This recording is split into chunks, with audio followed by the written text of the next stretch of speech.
Ravi Mandlik was born in 1960 in Achalpur in Maharashtra. He completed his Government Diploma in Art from the Sir J School of Art.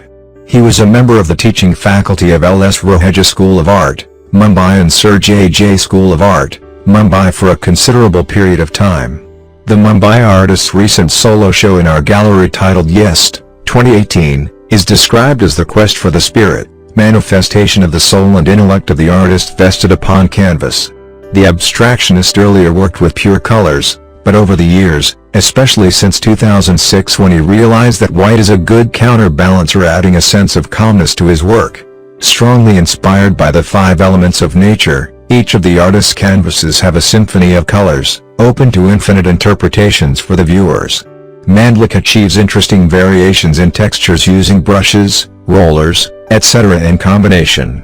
The artist has won multiple awards such as Bender Hussein Scholarship in 1995 to 1996, Seychelles Visual Art Biennale from the Seychelles government in 1996, Usha Deshmukh Gold Medal from Sir J School of Art in 1985 and Fellowship from Sir J School of Art in 1984.